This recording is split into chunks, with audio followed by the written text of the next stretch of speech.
मुक्त पतन में पिंड का जमीन पर गिरते समय का वेग और उसे लगने वाली समयावधि हम न्यूटन के समीकरणों का उपयोग करके ज्ञात कर सकते हैं। मुक्त पतन के लिए त्वरण g होता है और प्रारंभिक वेग u 0 होता है। यह मानकर ये समीकरण निम्नानुसार है: v is equal to G T, s is equal to 1/2 G T square, v square is equal to 2gs। सीधे ऊपर की ओर फेंके गए पिंड की गति का अध्ययन करते समय g का मान g के स्थान पर g लेना पड़ेगा, क्योंकि इस गति में त्वरण वेग के विपरीत दिशा में होता है। g का परिणाम उतना ही होता है, परंतु इस त्वरण के कारण पत्थर के वेग में वृद्धि ना होकर कमी होती है। चंद्रमा और कृत्रिम उपग्रह भी केवल पृथ्वी के गुरुत्वीय बल के प्रभाव के कारण गतिशील रहते हैं। इस कारण वे भी मुक्त पतन के उदाहरण हैं। क्या आप जानते हैं, पृथ्वी के किसी एक स्थान पर g का मान सभी पिंडों के लिए समान होता है। इसीलिए किन्हीं भी दो पिंडों को एक ही ऊंचाई से छोड़ने पर वे एक ही समय पर जमीन पर पहुंचते हैं। उनके द्रव्यमान तथा अन्य किसी भी गुणधर्म का इस समयावधि पर परिणाम नहीं होता। ऐसा कहा जाता है कि गैलीलियो ने लगभग ईसवी सदी 1590 में इटली देश के पीसा शहर में एक प्रयोग किया। दो विभिन्न द्रव्यमानों के गोले वहां की झुकी हुई मीनार से एक ही समय नीचे छोड़े तो वे एक ही समय पर जमीन पर गिरते हैं। यह सिद्ध किया। यदि हमने एक भारी पत्थर और एक पंख को ऊंचाई से एक ही समय पर छोड़ा तो भी वे एक ही समय पर जमीन पर पहुंचते हुए नहीं दिखाई देते। पंख के हवा से होने वाले घर्षण के कारण एवं प्रयुक्त होने वाले ऊर्ध्वगामी बल के कारण पंख तैरते हुए धीरे धीरे नीचे आता है और जमीन पर देर से पहुंचता है। हवा के द्वारा प्रयुक्त होने वाला बल पत्थर पर प्रभाव करने में कम पड़ता है। तथापि वैज्ञानिकों ने यह प्रयोग निर्वात में करके यह सिद्ध किया कि पत्थर और पंख दोनों पिंड एक ही समय जमीन पर पहुंचते हैं।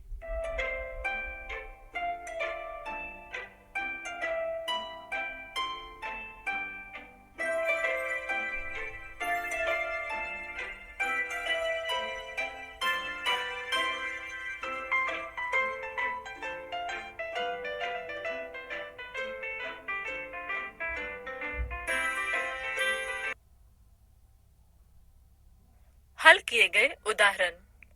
उदाहरण 1, एक 3 किलो द्रव्यमान का लोहे का गोला 125 मीटर ऊंचाई से नीचे गिरा। g का मान 10 मीटर प्रति सेकंड स्क्वायर मानकर नीचे दी गई राशियों के मान ज्ञात कीजिए। अ, जमीन तक पहुंचने के लिए लगने वाली समयावधि। ब, जमीन तक पहुंचते समय उसका वेग। क, आधे समय में उसकी ऊंचाई। दत्त लोहे के गोला का द्रव्यमान m बराबर 3 किलो, तय की गई दूरी s बराबर 125 मीटर, प्रारंभिक वेग बराबर u बराबर 0, त्वरण a बराबर g बराबर 10 मीटर प्रति सेकंड स्क्वायर। अ, न्यूटन के दूसरे समीकरण के अनुसार S is equal to U T plus 1/2 a2 square, इसीलिए 125 is equal to 0t plus 1/2 into 10 into T square is equal to 5t square. t square is equal to 125 by 5 is equal to 25. T is equal to 5s। लोहे का गोला 5 second में जमीन पर पहुंचेगा। ब, Newton के पहले समीकरण के अनुसार अंतिम वेग बराबर v बराबर u प्लस at बराबर 0 प्लस 10 गुना 5 बराबर 50 मीटर पर सेकेंड। लोहे के गोले का जमीन पर पहुंचते समय वेग 50 मीटर पर सेकेंड होगा। क, कुल समय का आधा समय is equal to t is equal to 5/2 is equal to 2.5s। उस समय लोहे के गोले द्वारा तय की गई दूरी बराबर s। s is equal to ut plus 1/2 at square. s is equal to 0 plus 1/2 10 into 2.5 square is equal to 31.25 m। आधे समय में लोहे के गोले की ऊंचाई is equal to 125 minus 31.25 is equal to 93.75 m। उदाहरण 2, एक टेनिस की गेंद ऊपर फेंकी और वह 4.05 मीटर ऊंचाई तक पहुंचकर नीचे आई। उसका प्रारंभिक वेग कितना होगा? उसे नीचे आने में कितना समय लगेगा? जी का मान 10 मीटर प्रति सेकंड स्क्वायर। दत्त गेंद का अंतिम वेग v बराबर 0, गेंद के द्वारा तय की गई दूरी s बराबर 4.05 मीटर, गेंद का त्वरण a is equal to minus g is equal to minus 10 metre पर सेकेंड स्क्वायर। न्यूटन के तीसरे नियम अनुसार v square is equal to u square plus 2as। 0 is equal to u square plus 2 bracket minus 10 into 4.05. Therefore, u square is equal to 81. u is equal to 9 meter per second. गेंद का प्रारंभिक वेग is equal to 9 metre प्रति second. अब हम गेंद के नीचे आते समय की क्रिया देखेंगे। माना कि गेंद t समय में नीचे आती है। अब गेंद का प्रारंभिक वेग 0 मीटर प्रति सेकंड, गेंद के द्वारा तय की गई दूरी बराबर 4.05 मीटर और गेंद का वेग और उसका त्वरण एक ही दिशा में होने के कारण a is equal to g is equal to 10 metre पर सेकंड स्क्वायर। न्यूटन के दूसरे समीकरण के अनुसार s is equal to ut plus 1/2 a2 square, 4.05 is equal to 0 plus 1/2 10t square, t2 is equal to 4.05 by 5 is equal to 0.81, t is equal to 0.9s। गेंद को नीचे आने के लिए 0.9 सेकंड लगेंगे। उसे ऊपर जाने के लिए भी उतना ही समय लगेगा। गेंद को लगने वाला कुल समय बराबर 2 गुना 0.9 बराबर 1.8 सेकंड। थोड़ा सोचिए। न्यूटन के गुरुत्वाकर्षण नियम के अनुसार अधिक द्रव्यमान वाले पिंड पर पृथ्वी का गुरुत्वीय बल अधिक होता है। फिर वह पिंड कम द्रव्यमान वाले पिंड की तुलना में अधिक वेग से नीचे क्यों नहीं गिरता? गुरुत्वीय स्थितिज ऊर्जा, ग्रेविटेशनल पोटेंशियल एनर्जी। पिछली कक्षा में हमने स्थितिज ऊर्जा के बारे में सीखा है। पिंड की विशिष्ट स्थिति के कारण या स्थान के कारण उसमें समाविष्ट ऊर्जा को स्थितिज ऊर्जा कहते हैं। यह ऊर्जा सापेक्ष होती है और पृष्ठभाग से पिंड की ऊंचाई बढ़ने पर वह बढ़ती जाती है। इसकी जानकारी हम प्राप्त कर चुके हैं। m द्रव्यमान तथा पृथ्वी के पृष्ठभाग से h ऊंचाई पर स्थित पिंड की स्थितिज ऊर्जा mgh होती है और पृथ्वी के पृष्ठभाग पर वह शून्य होती है।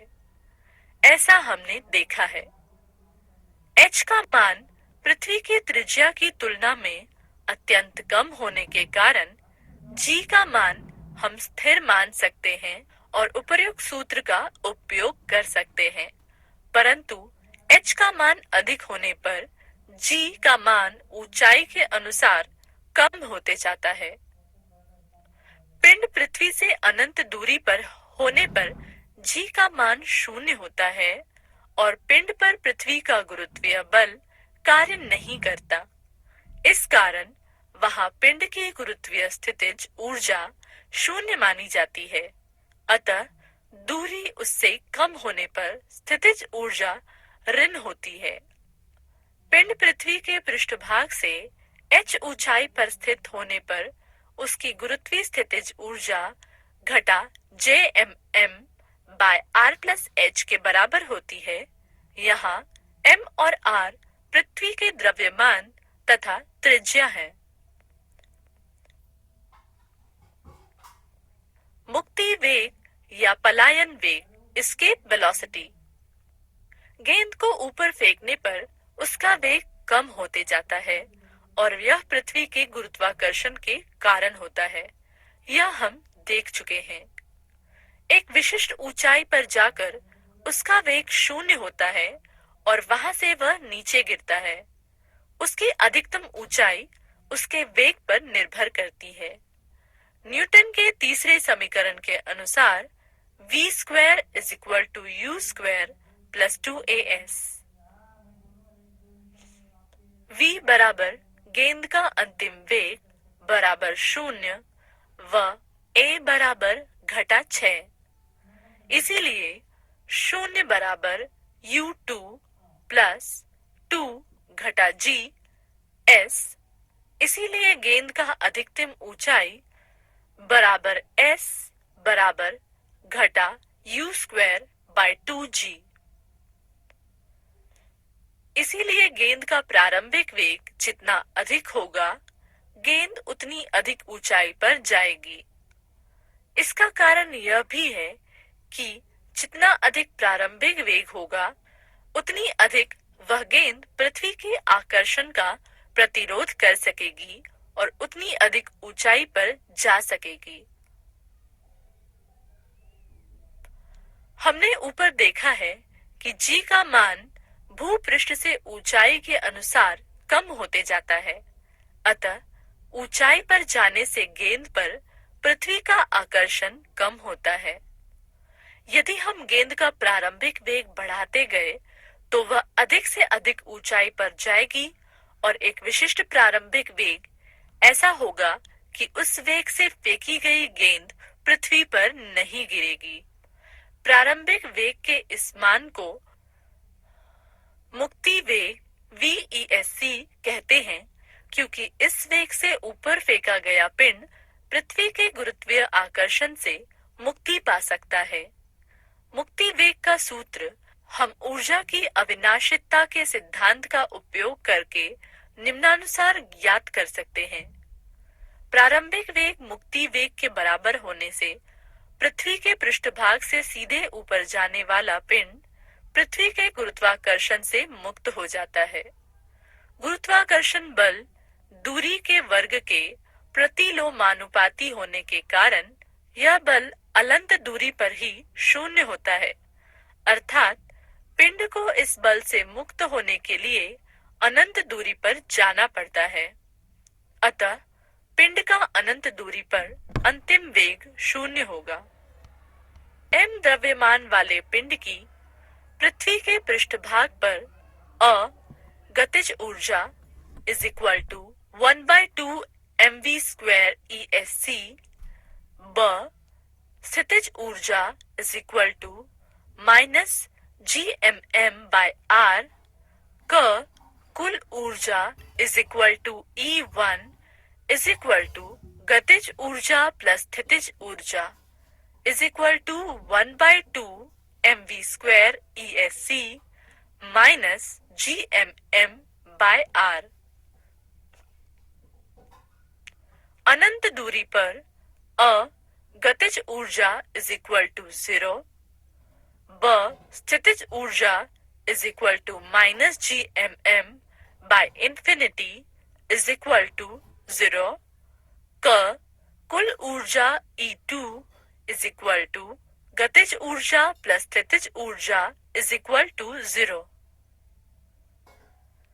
ऊर्जा की अविनाशिता के नियम के अनुसार E1 is equal to E2, 1/2 mv² ESC minus GMM/r is equal to 0, v² ESC is equal to 2 GM/r, VESC is equal to square root 2 GM/r is equal to square root 2 GR is equal to square root bracket 2 into 9.8 into 6.4 into 10 raised to 6 is equal to 11.2 kilometre पर second. चंद्र पर या दूसरे ग्रहों पर भेजे जाने वाले अंतरिक्ष यानों के प्रारंभिक वेग का मुक्ति वेग से अधिक होना आवश्यक होता है ताकि वे यान पृथ्वी के गुरुत्वाकर्षण को पार करके अन्य ग्रहों पर जा सके। हल किए गए उदाहरण चंद्रमा का द्रव्यमान और त्रिज्या क्रमशः 7.34 into 10 raised to 22 kg व 1.74 into 10 raised to 6 m है। चंद्रमा पर मुक्ति वेग ज्ञात कीजिए। दत्त चंद्रमा का द्रव्यमान is equal to m is equal to 7.34 into 10 raised to 22 kg, त्रिज्या is equal to r is equal to 1.74 into 10 raised to 6 m व g is equal to 6.67 into 10 raised to minus 11 nm square per kg square। मुक्ति वेग VESC is equal to square root 2 GM/r square root 2 into 6.67 into 10 raised to minus 11 into 7.34 into 10 raised to 22 by 1.74 into 10 raised to 6 is equal to 2.37 kilometre पर second. चंद्रमा पर मुक्ति वेग 2.37 kilometre पर second. अंतरिक्ष में भारहीनता। क्या आप जानते हैं, हमें यह दिखाई देता है कि अंतरिक्ष में यात्री और वस्तुएं तैरती है। यह किस कारण होता है?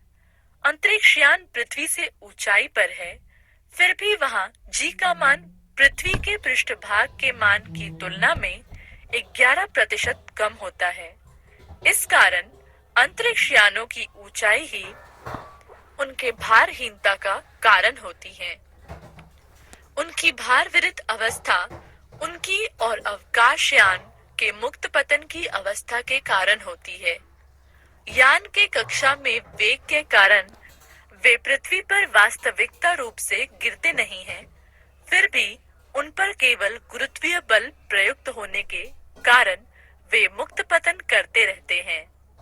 मुक्त पतन का वेग पिंड के गुणधर्म पर निर्भर न होने के कारण यात्री, यान और उसमें स्थित वस्तुएं समान वेग से मुक्त पतन करती हैं। इस कारण किसी वस्तु को हाथ से छोड़े जाने पर वह यात्रियों के सापेक्ष स्थिर रहती हैं और भारहीन महसूस होती हैं।